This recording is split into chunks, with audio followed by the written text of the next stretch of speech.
The cargo hauler drifted through the asteroid belt like a piece of forgotten debris. Daniel Reed sat in the pilot's seat, fingers drumming against the worn control panel while his ship's computer ran through another tedious mineral scan. 3 weeks of hauling ore from outer rim mining operations had left him exhausted and ready for home. The job paid enough to keep his ship running and his belly full, nothing more, nothing less. A sharp beep cut through the silence. Daniel frowned at the display. A distress signal, faint but persistent, coming from somewhere deep in the asteroid field. His first instinct was to ignore it.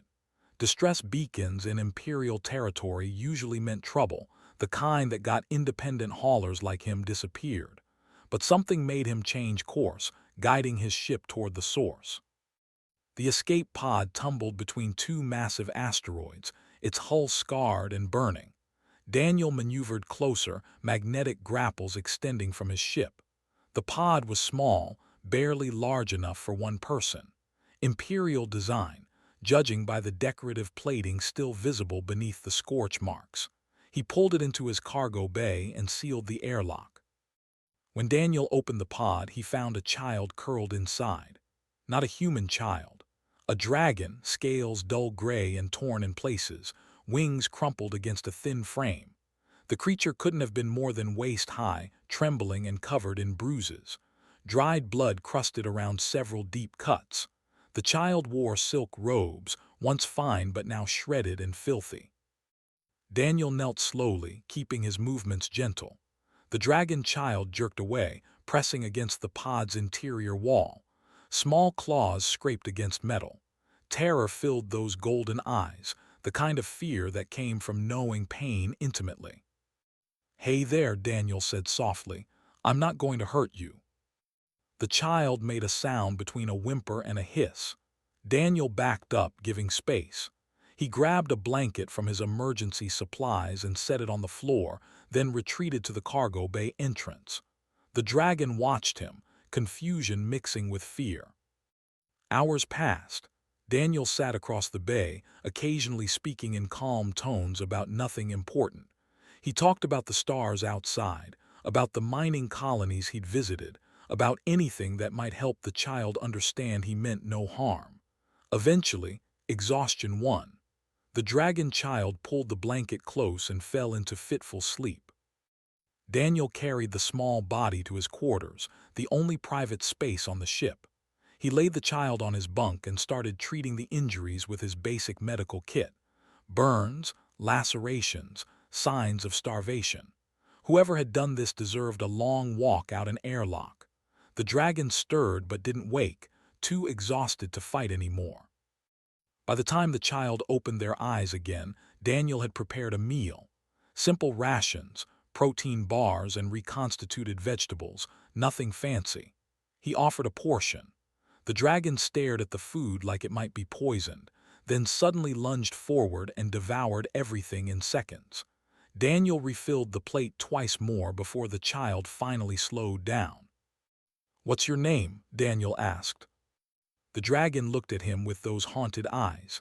When the child finally spoke, the voice was small and broken. "Rin." "I'm Daniel. You're safe now, Rin. Nobody's going to hurt you here." Rin's expression suggested the child didn't believe him. Trust wasn't something that came easy after what those scars represented. Daniel understood. He'd grown up in the colony mines, knew what it felt like when the people who should protect you became the ones you feared most. Over the next day, Daniel learned fragments of Rin's story. The child spoke in halting sentences, often stopping mid-thought as if afraid to say too much. Imperial family, hidden away, punished for being different. The words came with flinches and trembling, memories too painful to hold. Daniel's ship computer beeped an alert. Long-range sensors detected multiple vessels sweeping the sector. Imperial warships moving in search patterns. They were hunting something, or someone. "They're looking for you," Daniel said, watching Rin curl into a defensive ball. "Always looking," Rin whispered, "always hunting." Daniel made a decision that would change everything. He plotted a course away from Imperial space, toward the border territories where human stations operated. The journey would take days, and every hour increased the risk of getting caught. But looking at this terrified child, he knew he couldn't turn back. "Why?" Rin asked that evening, watching Daniel work at the controls. "Why human not hurt Rin?" Daniel paused, considering his answer. He thought about all the cruelty he'd seen in the universe, the way powerful beings crushed those beneath them without thought.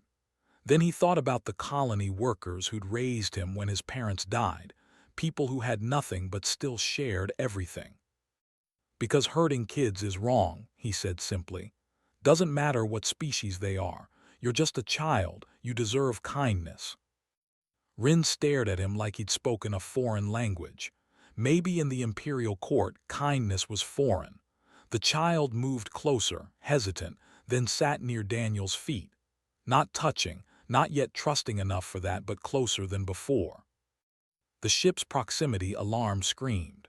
3 Imperial fighters had broken from the search pattern and were accelerating toward them.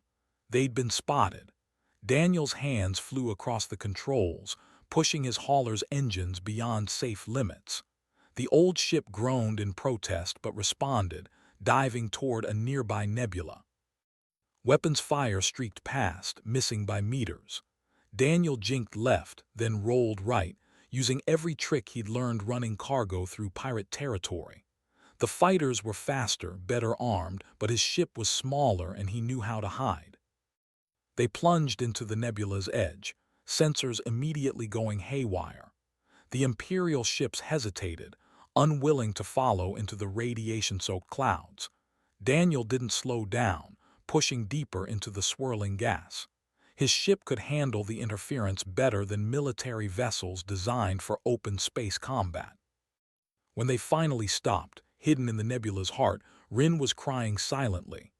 Daniel sat beside the child, not touching but present. "We're okay," he said. "They can't find us here." "They always find Rin," the child sobbed. "Always." "Not this time," Daniel promised. "I won't let them." He meant it. The nebula provided cover for 3 days while Daniel worked to keep Rin alive. The child's injuries were worse than they first appeared. Infections had set into several wounds, and Rin developed a fever that made the small body shake.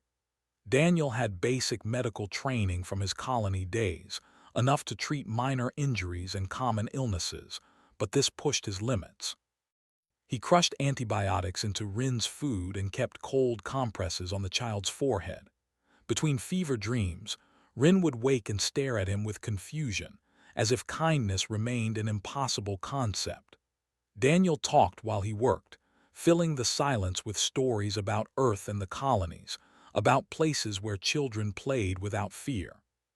"What is play?" Rin asked one evening, fever finally broken. The question struck Daniel silent. How did you explain play to someone who'd never experienced it? He looked around the cargo bay and spotted an old datapad. He pulled up a simple game, showing Rin how to move the pieces across the screen. Rin's claws tapped hesitantly at the interface. When the game made a cheerful sound at the first success, the child jerked back in surprise. Daniel encouraged another try. This time when the sound came, Rin's expression shifted into something almost like wonder. They played for an hour. Rin laughed once, a small sound quickly stifled as if laughter itself was dangerous. Daniel pretended not to notice the tears that followed, giving the child space to process emotions too long suppressed. During the quiet moments, Rin began sharing more of the truth. The child was born in the Imperial Palace, youngest offspring of Emperor Thorian himself. But where other dragon children were celebrated and trained for power, Rin had been different. Smaller, gentler, curious about other species rather than dismissive. In a culture that valued strength above all else, these traits marked Rin as defective. The Empress had taken particular interest in correcting these flaws. The scars on Rin's body told the story of her methods. When correction failed, she decided elimination was preferable to embarrassment. A weak heir reflected poorly on the bloodline. "Father tried to protect," Rin said quietly, But Empress has more guards loyal to her. Father could only teach Rin in secret, told stories about humans, about different ways of living. Your father taught you about humans? Daniel asked, surprised. Rin nodded, said humans were special, built things together instead of alone, helped each other even when it cost them. Father said one day Empire would need to understand this or die. Daniel considered this. Emperor Thorian was known across the galaxy as a ruthless conqueror, a being who'd expanded the Empire through military might. The idea that he secretly studied human culture and valued cooperation seemed impossible, unless the Emperor saw something in humanity that even most humans didn't recognize about themselves. The ship's computer chimed. A message had reached them through the nebula's interference, bounced through several relay stations to hide its origin. Daniel opened it cautiously. Grace's face appeared on the screen. She was an old friend, a smuggler who operated in the gray spaces between laws. They'd run cargo together years ago before Daniel went independent. "Got word you're in trouble," Grace said without preamble. "Imperial bounty just went out. They're calling it lost cargo, being real vague about what was lost, offering enough credits to buy a small moon. Every hunter in 3 sectors is looking for you." Daniel glanced at Rin, who'd gone very still. "Can you help?" he asked. Grace grinned. "Already am, sending you coordinates for Haven's Rest. It's a human way station on the border. Empire doesn't have jurisdiction there. I'll meet you with some forged documentation. Give me 4 days." The transmission ended. Daniel plotted the course, calculating fuel and time. They could make it if they didn't encounter any patrols. The route would take them through some rough territory, but staying in the nebula wasn't an option. Supplies were running low and Rin needed proper medical care. "What is Way Station?" Rin asked. "It's like a small city in space," Daniel explained. "People from different species live there, work together. It's neutral ground, safe." "Safe?" Rin repeated the word like testing its weight. "Rin has never been safe." "You will be," Daniel said. "I promise." They left the nebula under cover of a sensor storm, the kind of electromagnetic interference that made tracking impossible. Daniel pushed his ship hard, running with minimal power signature. Every jump point made him tense, expecting Imperial ships to drop out of faster-than-light travel right on top of them.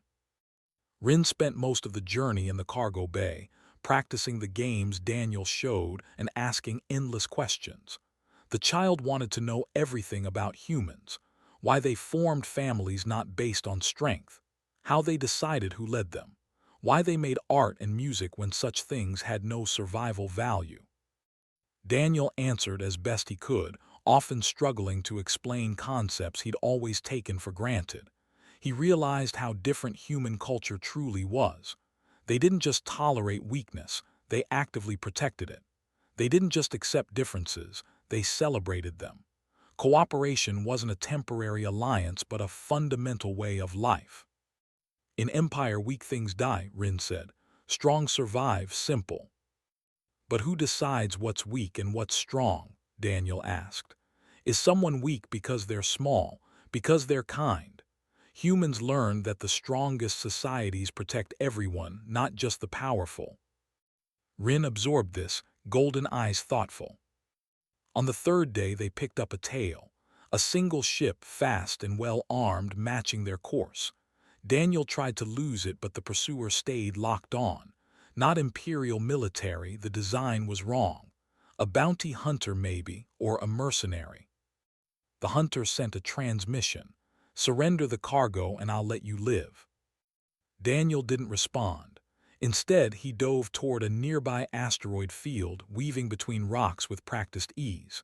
The hunter followed, firing warning shots. One blast clipped his ship's hull, alarms screaming. Rin clutched the cargo bay railing, fear returning to those eyes.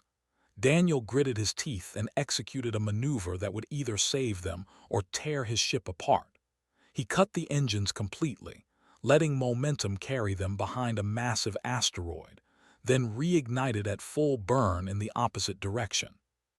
The hunter shot past, unable to adjust in time. By the time they realized the trick, Daniel's ship was already jumping to faster-than-light speed, leaving the asteroid field far behind. Haven's Rest appeared on their scopes 12 hours later, a sprawling station hanging against the stars. Haven's Rest sprawled across space like a metal flower, dozens of docking arms extending from a central hub. Ships of every design crowded the ports. Human vessels mixed with alien traders, prospectors, and transports. It was beautiful in its chaos, everything the Empire's ordered military stations were not. Daniel guided his battered hauler to a docking berth. Grace waited at the airlock, arms crossed but smiling. She was tall and lean, scars crossing her brown skin like a roadmap of adventures. When she saw Rin peek out from behind Daniel, her expression softened.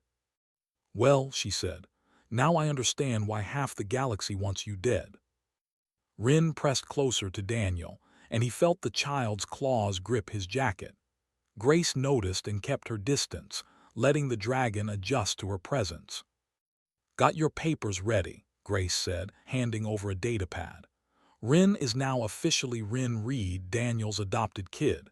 Got birth certificates from a colony that lost its records in a meteor strike. Can't verify, can't disprove. You're a legal family." "Reed," Rin whispered, testing the name. "If you want it," Daniel said. "Family names are how humans show they belong together."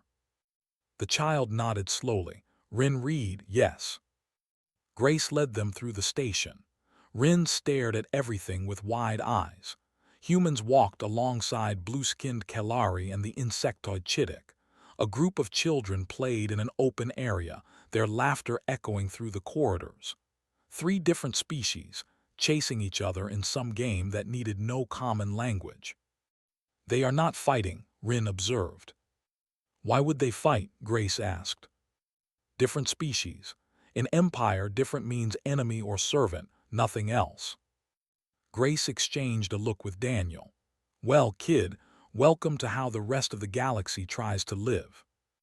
They reached a residential section where Grace had arranged quarters. 2 rooms, small but clean, with a view of the stars through a viewport. Rin explored carefully, touching everything as if afraid it might vanish. "There's a school here," Grace said. "Mixed species classes. Might be good for the kid to meet others, learn some social skills." "School," Rin repeated, "like Father's secret lessons." "Sort of," Daniel said. "But here, learning isn't forbidden, it's encouraged."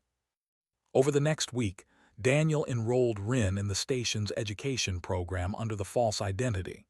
The teachers were patient, accustomed to students from various backgrounds.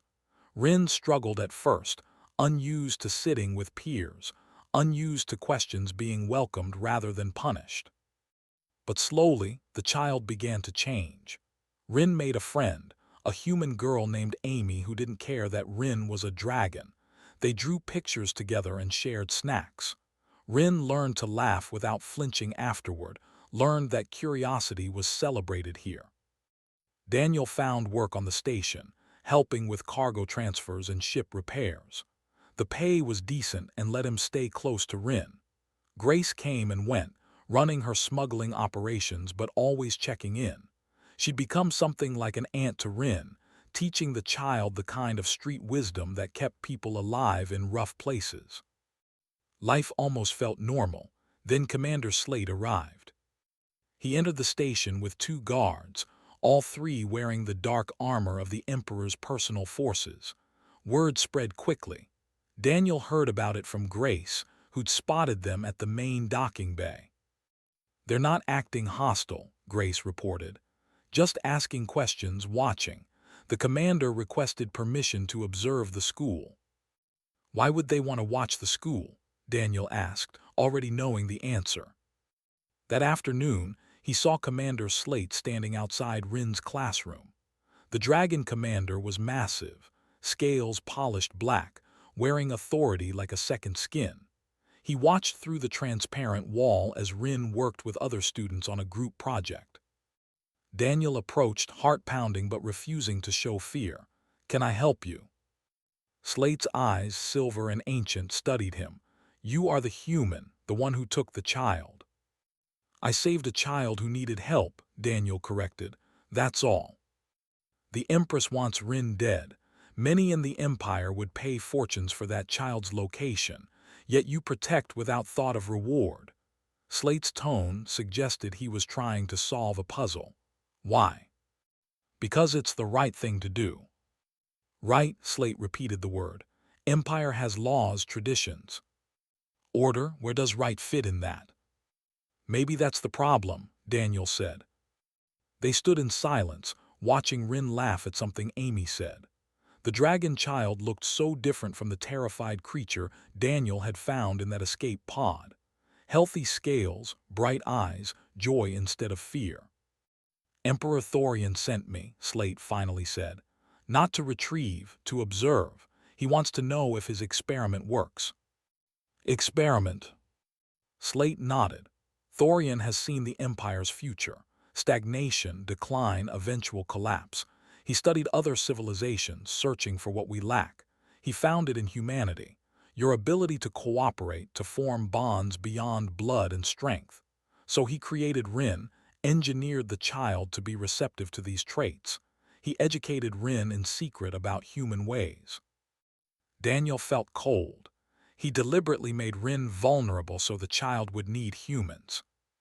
He gave Rin the capacity for empathy and curiosity. The Empress saw this as weakness and sought to destroy it. The Emperor could not openly protect Rin without revealing his plans, so he arranged for the child to escape. He knew humans operated near that sector. He gambled that someone like you would find and save his heir. "That's monstrous," Daniel said. "He used his own child." "Yes," Slate agreed, "but also brilliant. If Rin survives, learns from humans, and returns changed, the child could transform the entire empire. Thorian plays a long game." "Rin isn't a game piece," Daniel snapped. "The child is a person who deserves a choice." Slate studied him again. "The Emperor was correct about humans. You do value the individual over the grand design. It is inefficient but admirable." He turned to leave, then paused. "The Empress has sent assassins. They will arrive within days. I suggest you prepare." Daniel watched the commander walk away, mind racing. He needed to warn station security, needed to protect Rin and the other children. But how did you fight an enemy with unlimited resources and no conscience? That evening he sat with Rin and explained the danger as simply as he could. The child listened, fear creeping back into those golden eyes. "Rin brings danger," the small dragon said. "Should leave, protect humans." "No," Daniel said firmly. "We protect each other. That's what family means." "But if Rin not here, assassins not come." "If you weren't here, I'd be a lonely cargo hauler with no reason to be brave," Daniel said. "You make me better. That's worth fighting for." Rin clung to him then, and Daniel held the child close. Hopping his promise wasn't one he couldn't keep. Chief Willis ran station security with the efficiency of someone who'd commanded troops in actual wars. He was stocky and gray-haired, with eyes that missed nothing. When Daniel explained the situation, the old soldier didn't hesitate. "We've handled threats before," Willis said. "Stations got defensive systems and my team knows how to use them. But I need to be straight with you. Professional assassins from the Empire, that's a different level of problem." "I know," Daniel said. "I'm not asking you to fight my battles." Willis snorted. "Kid goes to school here, that makes them one of ours. We protect ours." The words settled something in Daniel's chest. This was what the Empire couldn't understand. Humans didn't protect based on strength or blood. They protected based on connection and choice. Security tightened across Haven's Rest. Guards increased at all entry points. Every new arrival got screened. The station's weapon systems, usually kept on standby, powered up to full readiness. Word spread through the community about the threat, and instead of panic, Daniel witnessed determination. Parents volunteered to watch the schools. Merchants offered their security feeds.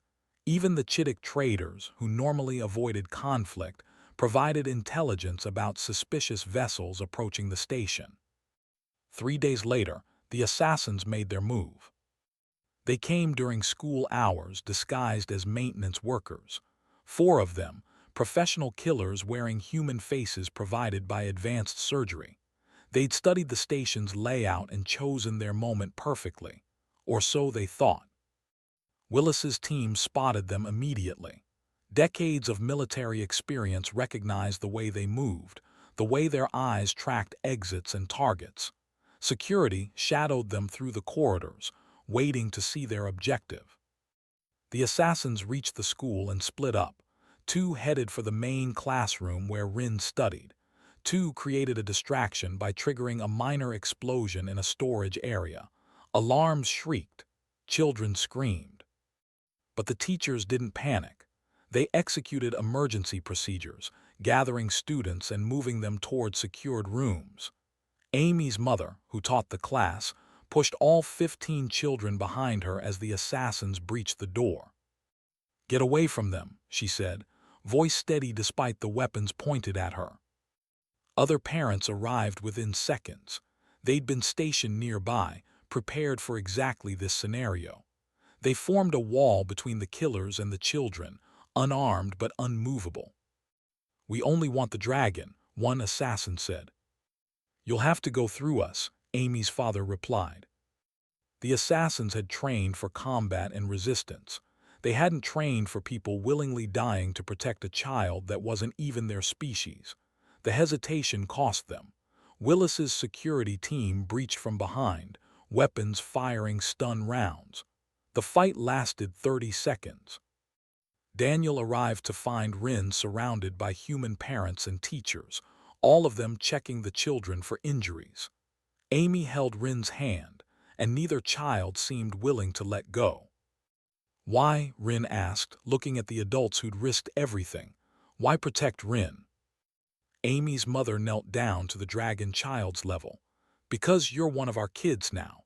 That's all the reason we need." The 2 remaining assassins who'd caused the distraction were captured trying to flee. Willis's team hauled all 4 to the station's holding cells. When interrogated, they confirmed what Commander Slate had warned. The Empress had sent them. More would come. That evening, station leadership called a community meeting. Hundreds of residents packed the main gathering hall. Species that normally didn't associate mixed together, united by a common concern. Willis presented the facts clearly. The Empire wanted Rin dead. Protecting the child meant risking Imperial retaliation. "We should put it to a vote," someone suggested. "It's not fair to endanger everyone for one kid." Daniel felt his stomach drop. He started to speak, to argue, but Grace grabbed his arm. "Let them decide," she whispered. "Trust them." Willis raised his hand for quiet. All in favor of turning the child over to Imperial forces. Silence filled the hall. Not a single hand rose. "All in favor of telling the Empire where they can stick their threats and protecting our kids, all of them." Every hand shot up. The vote was unanimous. Cheers erupted. Rin, sitting beside Daniel, stared in disbelief. "This is what humans do," Daniel said quietly. "We take care of each other." Commander Slate had watched the vote from the back of the hall. Now he approached, his guards remaining at a distance. He stopped in front of Daniel and Rin. "I was born into Empire service," Slate said, "trained since hatching to value strength and obey orders. I have served the Empress for 3 centuries. He paused, looking at Rin. "But I was once saved by a human, a medic who had no reason to help an enemy soldier but did anyway. I never understood why, until now." "What are you saying?" Daniel asked. "I am saying the Emperor chose correctly when he created you," Slate said to Rin. "And you chose correctly when you trusted this human. The Empress is wrong. Empire is wrong. Some things matter more than orders." He removed his rank insignia and dropped it on the floor. His guards stared in shock. I will not serve those who murder children, Slate said. I offer my service to this station instead, if you will have me. Willis studied the massive dragon warrior. You understand what you're doing. Empire will consider you a traitor. Yes, but I will finally be able to look at myself with honor. Grace laughed, breaking the tension. Well, this just got interesting. Over the next days, Commander Slate provided intelligence about Imperial tactics and incoming threats. He trained station security and methods to counter dragon warriors. He also spent time with Rin, teaching the child about their own people's culture, not through the lens of cruelty but through understanding. Empress will not stop, Slate warned during a strategy meeting. She cannot allow Rin to survive. The child represents everything she fears about change and weakness as she defines it. How many ships will she send? Willis asked. All of them, Slate said grimly. She will come herself, and when she does, no amount of bravery will matter against that firepower. Daniel looked around the table at the faces of people who'd become his family. Grace with her confident smirk, Willis with his tactical mind, teachers and parents who'd stood between children and death without hesitation. Then we'd better be ready, he said, because we're not giving up, not on Rin, not on any of our kids. Outside the viewport, stars shone peacefully, but deep space sensors had detected a massive fleet forming at the border. The Empress was gathering her forces. The fleet appeared on long-range sensors like a swarm of predators circling prey. 60 warships, each one capable of reducing Haven's rest to debris.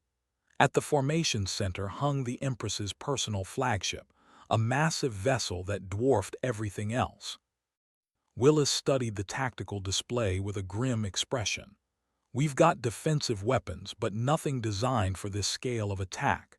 If they want to destroy us, they can. Daniel stood beside Rin, feeling the child tremble. Amy and several other children had gathered, refusing to leave their friend. Their parents stood with them, a gesture of solidarity that made his throat tight. She's broadcasting on all channels, the communications officer said, putting it on speakers. The Empress's voice filled the command center, cold, imperial, absolute. This station harbors a criminal of the Empire. Surrender Rin immediately and you will be spared. Refuse and face annihilation. You have 1 hour.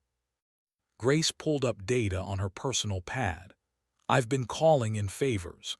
Got word out through the smuggler networks, independent colonies, anyone who'd listen.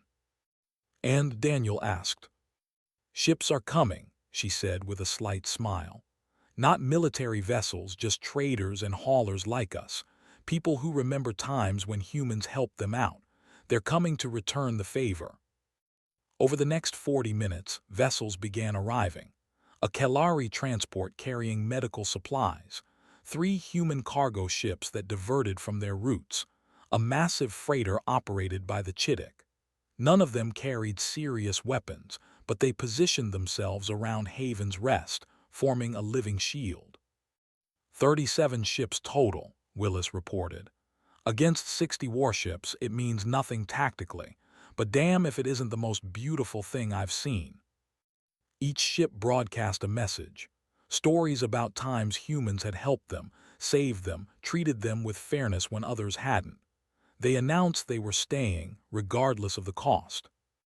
The Empress demanded surrender again. The human captain of a mining vessel responded simply, no. Rin watched all of this, golden eyes wide. They die for Rin, why? They're not dying for you, Amy said, squeezing her friend's hand. They're living for what's right. Daniel smiled at the girl's wisdom. She was 10 years old but understood what centuries-old empires could not. Then something changed on the sensors. Another fleet emerged from faster-than-light travel. These ships bore imperial markings but different configurations. Elite guard vessels, the kind that escorted only the Emperor himself. It's Thorian, Slate said, recognition in his voice. The Emperor has come. The 2 fleets faced each other, neither firing. A tense standoff developed as communication channels lit up with encrypted Imperial traffic. Finally, a small shuttle detached from the Emperor's flagship and requested permission to dock at Haven's Rest. Willis looked at Daniel. "Your call." "Let him come," Daniel said. "If he wants to meet, we'll meet." The shuttle docked. Emperor Thorian emerged alone, unarmored and unarmed. He was ancient, scales bearing the patina of millennia. Power radiated from him, but so did weariness. He requested to speak with Daniel and Rin privately. They met in one of the station's observation rooms.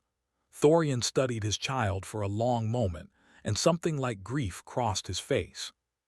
"I had hoped it would not come to this," the Emperor said. "I had hoped my plan would unfold more cleanly." "Your plan involved your child being tortured," Daniel said flatly. "Yes," Thorian admitted. "I bear that guilt. I saw the Empire dying from within. Our strength has become our weakness. We conquered and dominated but forgot how to adapt, how to cooperate. I studied humanity and saw what we lacked, so I created an heir who could learn from you." "Rin is not a tool," Daniel said. "No," Thorian agreed. "Rin is my child whom I failed to protect. For that I deserve no forgiveness." Rin had been silent but now spoke. "Why come now? Where were you when Mother hurt Rin?" "I was a coward," Thorian said simply. "I prioritized the Empire's future over your present. I told myself your suffering served a greater purpose. I was wrong." The honesty surprised Daniel. Emperors didn't admit mistakes. "The Empress will destroy this station," Thorian continued. "She has the forces to do so. My fleet can oppose her, but it will mean civil war. The Empire will tear itself apart. Billions will die." "So you want us to surrender Rin to avoid war?" Daniel asked, anger rising. "No," Thorian said. "I want you to save my people from themselves. Let Rin choose." He looked at his child. "You can return with me. I will protect you now, I swear it. The Empress will be deposed, placed under arrest. You will be raised properly, taught to rule. The Empire will change slowly, guided by what you've learned here."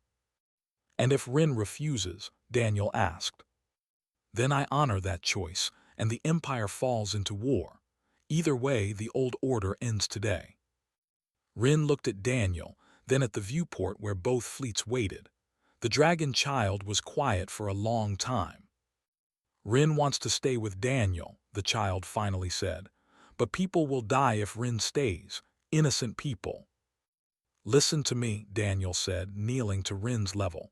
"You don't owe the Empire anything. They hurt you, hunted you. You have the right to choose your own life." "But humans taught Rin that right and wrong matter more than what Rin wants," the child said. "If Rin can stop war by going back, is that not right?" Daniel felt his heart breaking. Rin had learned humanity's lessons too well. The child understood sacrifice now, understood duty that transcended self-interest. "There has to be another way," he said desperately. "There is," Thorian said. "Come with us. Be Rin's guardian officially. Help shape the heir's education. The Empire needs to see humans not as subjects but as teachers. It will be difficult and dangerous, but it offers change without war." Before Daniel could answer, alarms shrieked. The Empress's fleet was moving into attack formation. She'd grown tired of waiting. Weapons charged across 60 warships. Rin made the decision before anyone else could act. The child ran to the communications center and activated the open channel, broadcasting to every ship in the sector. "This is Rin," the small voice said, steady despite fear. "Youngest child of Emperor Thorian. Rin speaks to all dragons, all warriors, all beings who serve the Empress." On the tactical display, weapons charging paused. Even the Empress seemed curious about what her target would say. Rin was raised in palace, was beaten for being small, starved for asking questions, hurt for showing kindness. Empress said Rin was weak, broken, wrong. The child's voice grew stronger. Then Rin met a human, a simple cargo hauler named Daniel. He had no reason to save Rin. Empire would punish him for helping, but he saved Rin anyway. The channel remained silent except for Rin's words. Daniel taught Rin that strength is not just power, taught that protecting the weak is brave, not shameful. Other humans here risked their lives to protect Rin from assassins, protected all children, even Dragon Child, even when it cost them. Rin looked at Thorian, then at Daniel. Empire says this is weakness, but Rin says Empire is wrong. Empire is dying because it knows only how to hurt and conquer. Humans are strong because they know how to care and build together. On the Empress's flagship, shields flickered. She was preparing to fire to silence this rebellion. If Empress destroys this station, she proves Rin correct, the child continued. She proves Empire values death over growth, fear over hope. She proves humans are better than dragons. The words struck like physical blows. Pride was everything to Imperial dragons. The suggestion that humans were superior cut deeper than any weapon. But Father taught Rin another truth, Rin said, looking at Thorian with eyes that held both pain and understanding. He taught that Empire can change, that dragons can learn. Rin will return to Palace not as prisoner but as heir, will learn to rule, but Daniel comes too, and Rin demands changes. The heir does not demand, the Empress's voice came over the channel. Cold with rage. The heir demands, Rin repeated firmly. All children in Empire will be protected by law. Any who harm children will face punishment, no matter their rank. Schools will teach cooperation alongside combat. Ambassadors from human territories will be welcomed and honored. These changes begin now, or Rin refuses the throne and Empire tears itself apart. Daniel stared at this child who'd been so terrified just weeks ago. Rin had learned not just to survive, but to lead. Thorian activated his own broadcast. I support the heir's demands. Empress, you will stand down or face me directly. You would choose a broken child and weak humans over our traditions. The Empress spat. I choose survival over extinction, Thorian replied. Our traditions are killing us. The heir sees this clearly. Do you? The standoff stretched. On Haven's Rest, people held their breath. The civilian ships maintained their protective formation, knowing they'd die first if violence started. Then Commander Slate's voice joined the broadcast. I am Slate, formerly of the Empress's personal guard. I defected to protect the heir. I have witnessed what humans teach. They are not weak. They are evolved beyond our understanding. Any warrior who values true honor over blind tradition will stand with the heir. More voices joined. Dragon warriors from various ships announced their support for Rin's demands. Not all, but enough. The Empress's fleet began to fracture as ships changed allegiance. Traitors, the Empress hissed, all of you will burn. Her flagship's weapons reached full charge. But before she could fire, Thorian's fleet moved between her and Haven's Rest.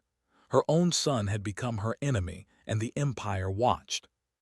Stand down, Empress, Thorian commanded. Your reign ends today, peacefully or otherwise. The moment hung like a knife edge. Then the Empress's shields dropped. She surrendered, recognizing that killing the Emperor would turn every remaining loyal ship against her. The crisis ended not with battle but with transformation. The Empress was taken into custody. Thorian declared Rin as the official heir, with full authority to implement reforms. And Daniel was named as the heir's guardian and advisor, the first human to hold rank in the imperial court. Haven's Rest erupted in celebration. Ships that had come to defend now stayed to witness history. Amy hugged Rin, crying and laughing together. Grace raised a toast to impossible victories. Willis simply nodded in satisfaction, the way old soldiers did when impossible odds were beaten. But later, in the quiet of their quarters, Rin clung to Daniel. Rin is scared, the child admitted. Going back to Palace, facing all those dragons who think Rin is weak. You're not weak, Daniel said. You faced down an empress and changed an empire. That took more courage than any warrior's strength. "Will you really come? Stay with Rin." "Every single day," Daniel promised. "We're family, remember. Family sticks together." They left Haven's Rest a week later, after Rin said goodbye to Amy and the other children. Promises were made to visit, to stay in contact, to maintain the friendships that had meant everything. The journey to the Imperial Palace took days. When they arrived, Daniel saw the massive structure and felt small. But Rin held his hand, and he remembered that he'd faced down fleets and assassins. He could handle Imperial politics. The changes began immediately. Rin attended council meetings with Daniel beside the child, contributing human perspectives. Schools were reformed. Laws protecting children were enacted. Human ambassadors arrived and were treated with honor rather than dismissal. It wasn't easy. Many dragons resisted. But slowly, year by year, the empire transformed. Not into a copy of human society, but into something new that combined the best of both. 5 years later, Daniel stood in an observation room watching ships arrive. Haven's Rest had grown into a major diplomatic station, the place where empire and human territories met and mingled. Rin, now a teenager, joined him. "Think we made a difference?" Daniel asked. Rin smiled, scales now bright and healthy. "Look at them. Dragons and humans working together, learning from each other. We didn't just make a difference, we made a future."